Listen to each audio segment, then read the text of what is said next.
I've lost almost 80 pounds, eating mostly meat.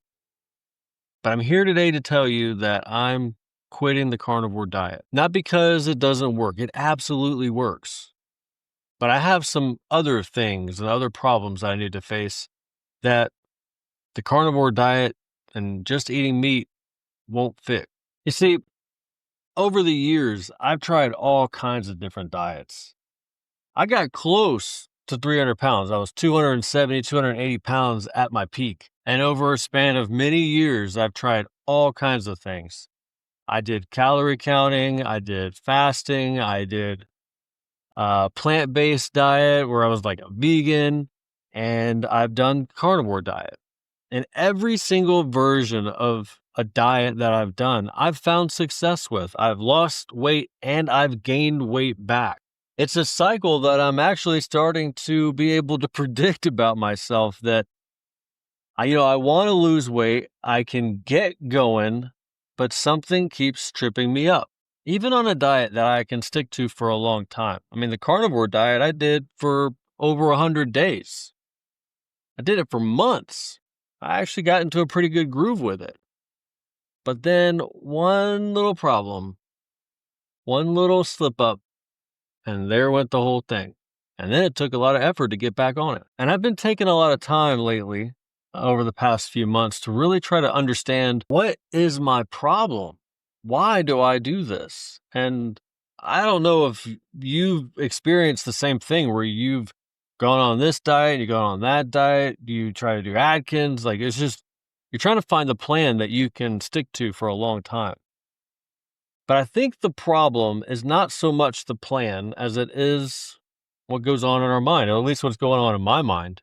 I tend to have this scenario where I mess up on my diet, like I go off track a little bit. And for some reason, like if I mess up at the beginning of the day, like I decided to get a Coke, or I decided to get I don't know, like a cookie. I broke down, got a cookie or a donut, or I had pasta when I wasn't supposed to. Just like any of these things, for some reason, it just makes me not be able to stick for the rest of the day. It's like that one mess up messes up my whole day, and then that one day of being messed up messes up the weekend or the week, and so on and so forth. And I don't think I'm alone in this. I mean, are you experiencing the same thing?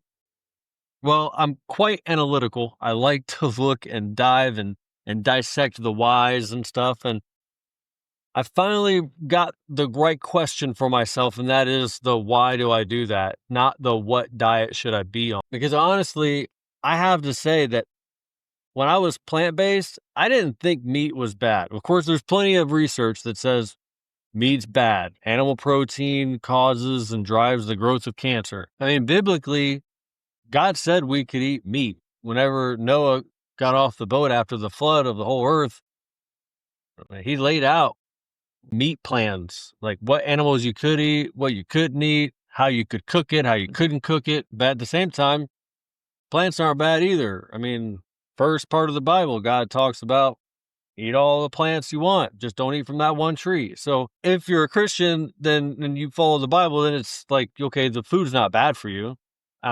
If you follow traditional science, people aren't saying that meat's bad for you, and they're not saying that plants are bad for you. They're saying that junk food's bad for you, right? They might be saying too much potatoes or too much red meat might be bad, potentially. But as you know, if you're a carnivore or a vegan, then or a paleo or whatever the diet is, everybody kind of agrees that eating natural food is the best way to go, and eating junk food or processed food is the bad way to go. So with that in mind, I'm thinking, okay, if I can find healthy food, what's my problem? My problem is the psychological part. It's the relationship with food.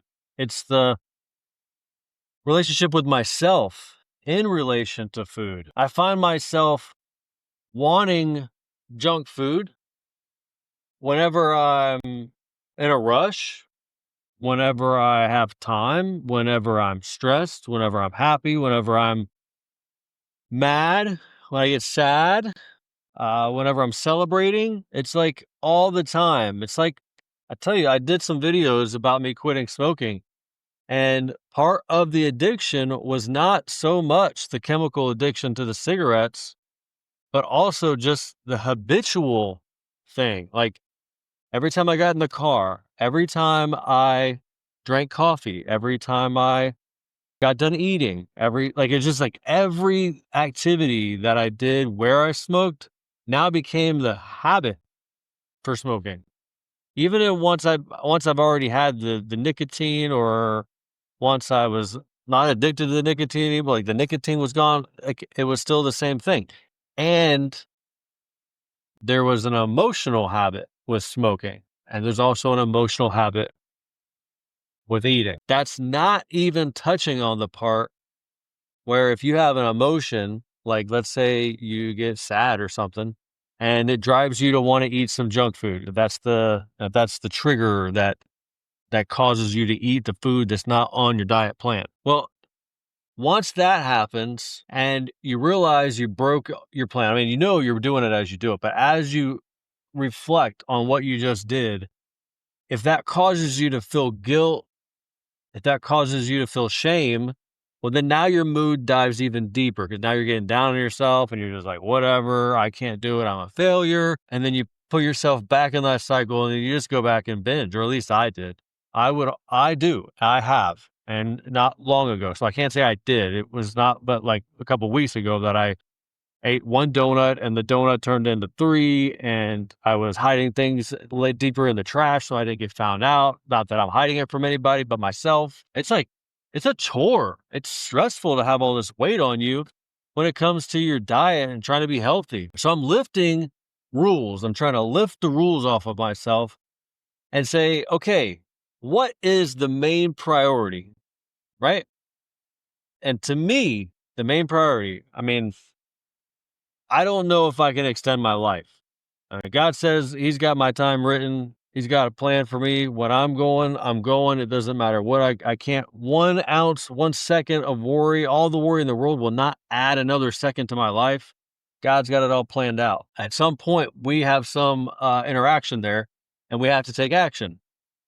If I was to just eat a bunch of junk food, I would always be overweight. But now I can make a shift. I can try to be healthy.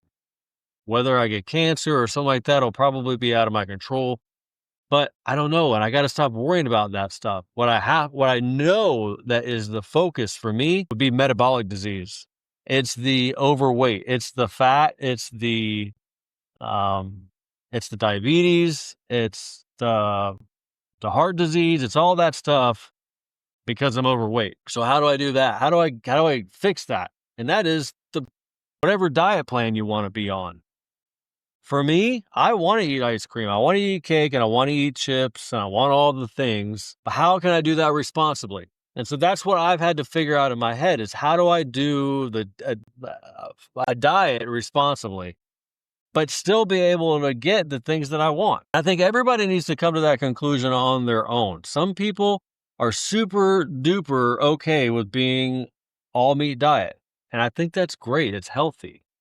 I think there's a lot of people that really want to be an all plant diet. And if that's them, then go for it. I didn't love it. There were parts of it I thought were okay, but much of it, it was just not for me. Calorie counting, I don't like it, but that's where I'm leaning towards. That's what I think I have to do in order to be able to still allow myself to enjoy life. I've found that as I'm trying to cut weight, I know that I need to have lower calories. But as you start to cut weight, you still want to make sure to add enough protein to keep your muscles. And I'm no nutritionist or anything like that, but I know that I don't want to lose muscles. When I was doing the plant-based, I was losing quite a bit of muscle. So you want to keep your protein high. So I go into my fitness pal, I set some goals, and we can talk about that in the future if that ever becomes a thing that people want to talk about. But I set some goals on trying to reach a certain mark of protein.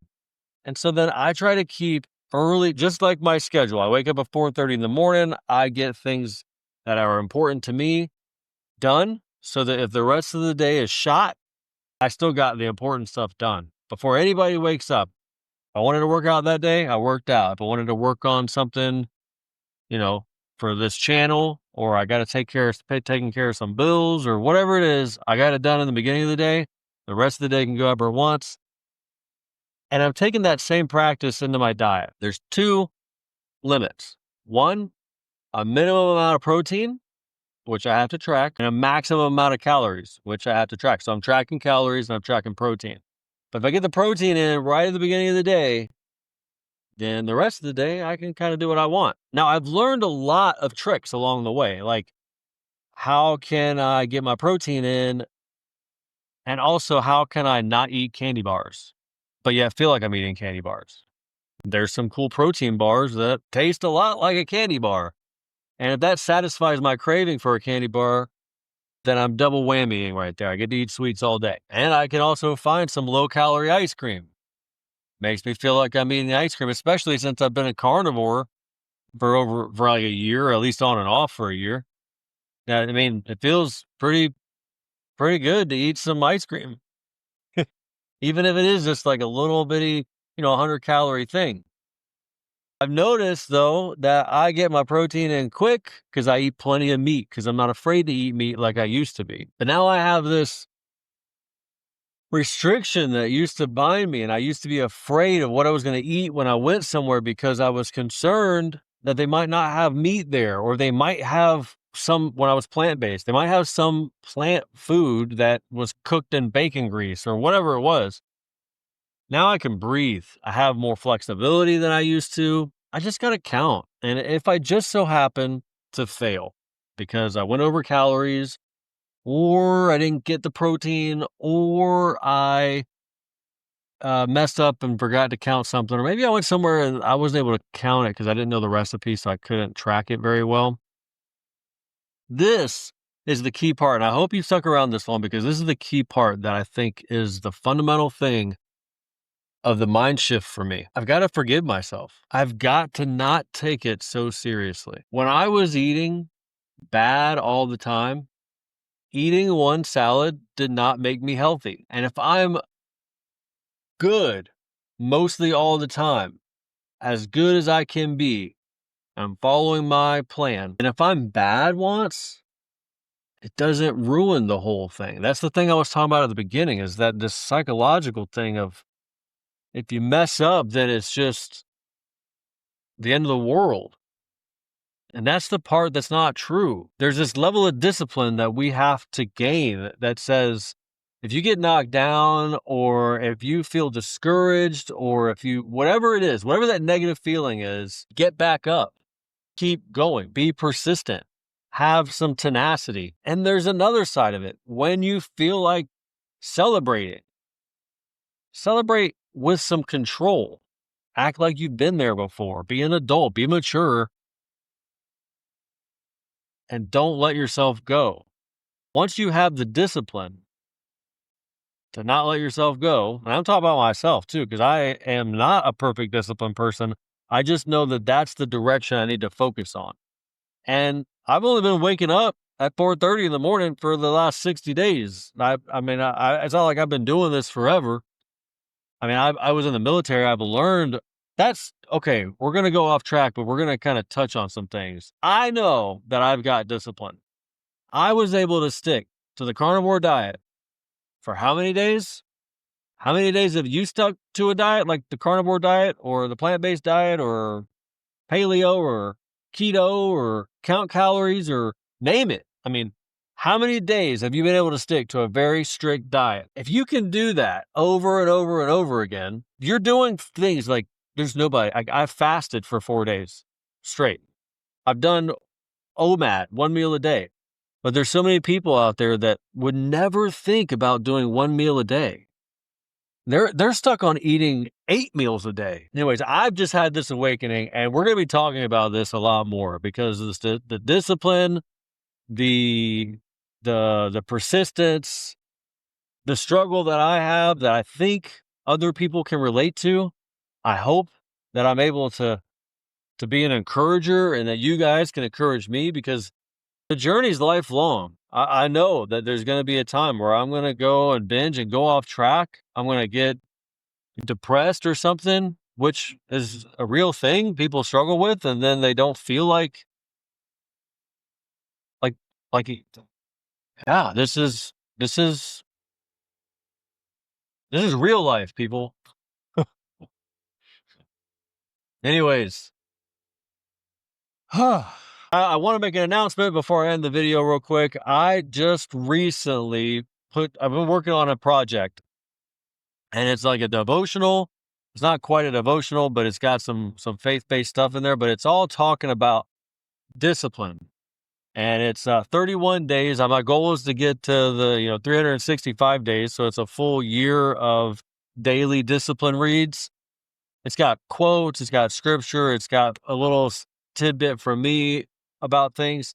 And one day I'll get the whole year done. But right now I'm at 31 days, and I want to give the first 31 days away for free. So if you want to check it out, the link will be in the description, and it'll deliver this little PDF for 31-day kind of devotion or like daily check-in kind of thing. Check it out.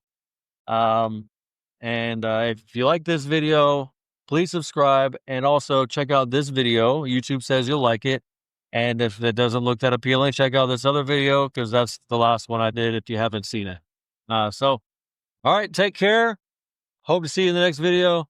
I'll talk to you soon.